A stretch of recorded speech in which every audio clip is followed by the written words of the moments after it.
मोहब्बत खानदान या मर्तबे को कभी भी नहीं देखती भाई। आप तो खुद समझदार हैं, जानते हैं कि जब दिल एक दूसरे के करीब आ जाते हैं तो पीछे कुछ भी नहीं रहता, एहसास रहता है बस। मैं बस यही कहना चाहता हूँ कि मुझे मुआशरे की परवाह नहीं है। जब मोहब्बत कर लिए तो पीछे क्या सोचना बाकी रह गया। भाई ये ठीक कह रहा है, हम एक दूसरे से प्यार करते हैं, एक दूसरे के बिना नहीं रह सकते। जब मैं इसके बारे में सोचती हूँ तो मेरे जहन में आपका ख्याल आ जाता है और पड़ोसियों का कि वो इस बारे में क्या सोचेंगे। मैं आपकी मर्जी के खिलाफ कोई फैसला नहीं कर सकती। आपकी इज्जत की परवाह है मुझे। हाँ, इसने कहा था मुझे, ऐसे कहा था। हाँ, और फिर ये कि मैंने इस बात का फैसला किया कि इसकी आंखों में नहीं देखूंगी, क्योंकि इसकी आंखों में देखती हूँ तो खो जाती हूँ। हाँ, तो मैं भी कभी इसकी आंखों में देख पाता हूँ भला? ये खूबसूरत इतनी है बाबा। मुझे जिंदगी में पहली बार किसी लड़की के बारे में ऐसा महसूस हुआ और मुझे डर था कि कहीं ये मुझसे दूर ना हो जाए, कहीं जमाना इसको छीन ना ले मुझसे। बहुत चाहता हूँ इसे। मुझे करीम से प्यार हो गया था, इसके साथ रहना चाहती थी, लेकिन फिर मैंने सोचा कि हम दोनों के खानदानों में बहुत ज्यादा फर्क है और ये भी कि ये मुझे छोड़कर चला ना जाए। लड़की ठीक कह रही है। मेरा इसके लिए जज्बा सच्चा था तो इसलिए मैंने सोचा कि इसे सब बता देता हूँ। लेकिन ये एक बहुत ही ख़ानदानी और शर्मीली लड़की है, इसलिए मैंने एक नया प्लान सोचा।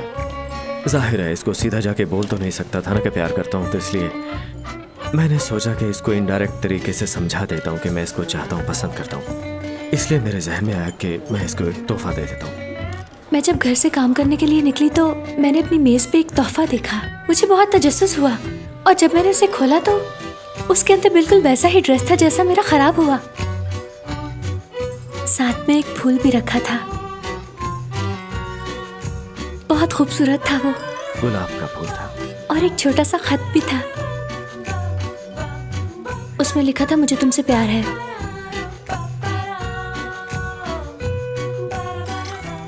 मैंने फौरन अपने भाई और पड़ोसियों के बारे में सोचा। मैंने सोचा कि अगर ये बात बाहर चली गई तो लोग क्या कहेंगे। मैं बहुत डर गई थी। सबसे ज्यादा डर मुझे आपका था भाई। मुझे तो आपको सारी बात बताते हुए भी शर्म आ रही है। बहुत शर्मीली है, बहुत ज्यादा। जी बहुत शर्मीली। बड़ा भाई हूं मैं तुम्हारा, तुम्हारे बाप की जगह पे हूं, मुझसे कैसी शर्म। वैसे भी मैं सच्चे प्यार में तो दखल अंदाजी नहीं करता, इसलिए मुझे बताओ।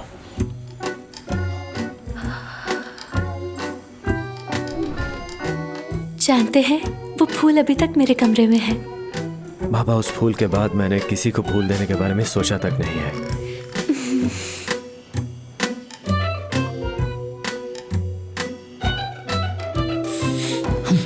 अगर कोई भी तुम दोनों की मोहब्बत के दरमियान में आया, किसी ने तुम्हारा रास्ता रोका, तो मैं उसे कुचल डालूंगा। आज के बाद तुम दोनों के सर पे मेरा हाथ होगा। शुक्रिया पापा।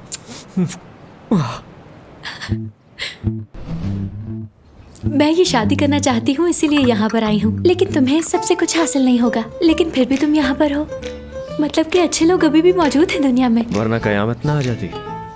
वैसे भी एक बार जब मैं कोई काम करने की ठान लेता हूँ ना, तो फिर चाहे जितना मर्जी नुकसान हो जाए पीछे नहीं हटता। मेरे 6 माह से तुम्हारी जिंदगी बच सकती तो ये घाटे का सौदा बिल्कुल नहीं। आखिर जिंदगी दूसरों के काम आने का ही नाम है ना। अपनी खातिर तो सब लोग ही जीते हैं। आज के बाद मैं कभी किसी के बारे में पहले से ही राय कायम नहीं कर लूंगी। ये प्रेस वाले तो हमेशा झूठ ही लिखते हैं, इनकी बातों पे यकीन करना ही नहीं चाहिए। हाय, मेरे पेट में तो अब चूहे दौड़ रहे हैं। मुझे वो पैटीज बहुत अच्छे लग रहे हैं, तुम खाओगे क्या? हाँ, क्यों मैं नहीं? अभी लेकर आती हूँ, बाकी बात खाने के बाद करेंगे। मैं यहीं वेट करता हूँ।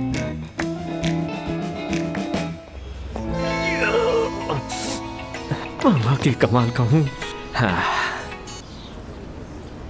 ब्रो, जैसा हमने सोचा था बिल्कुल वैसा ही हुआ।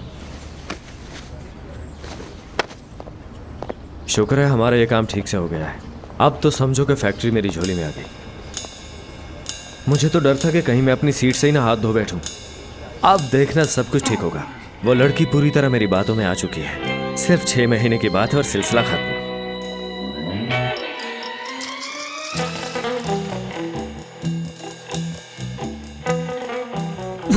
ये क्या कर रही हो? मैं तुम पे भरोसा कर रही हूँ और तुम मुझे धोखा दे रहे हो। तुम्हें जानवर भी नहीं कह सकती क्योंकि उनकी कद्र करती हूँ मैं, बल्कि तुम तो कुछ भी कहलाने के लायक नहीं हो। ऐसा क्या कह दिया मैंने? वो सब कुछ सुन लिया है जिससे मुझे तुम्हारी असलियत का पता लग गया है। मैं अपने सारे कहे हुए अल्फाज वापस लेती हूँ। मैं भी तुम्हें असल बात बताना चाह रहा था लेकिन मुझे मौका नहीं मिल रहा था बताने का। अरे यार, ये तो तुम भी जानती हो हमें कौन सा सचमुच की मोहब्बत है। तो तुम्हें मुझे ये सब कुछ बताते हुए शर्मिंदगी हो रही थी और तब से मुझसे झूठ बोल रहे हो। इस नकली शादी में तुम्हारा भी फायदा है, लेकिन तुमने तो मुझे बताने की जहमत ही नहीं की। तुम तो इस तरह बात कर रही हो जैसे मैंने दुनिया के सबसे मासूम बंदे से झूठ बोला। तुम भी इसमें शामिल हो। ये सब कुछ शुरू तुमने किया था। क्या मैंने तुम पे कौन सी तोहमत लगाई? हाँ, तुमने मौका देकर मुझे इस्तेमाल किया ताकि मैं तुम्हें तुम्हारे भाइयों से बचा सकूं। हाँ? और अब तुम ऐसे बिहेव कर रही हो जैसे कि तुम बिल्कुल ही बेगुनाह हो। आप मुझ पर हुक्म नहीं चला सकते करीम साहब, आप भी मेरे जितने ही गुनहगार हैं। मुझे तो अब समझ आई कि इस शादी में मुझसे ज्यादा फायदा तो तुम्हारा अपना है। अब ये चाय का बिल दे देना, मैं जा रही हूँ।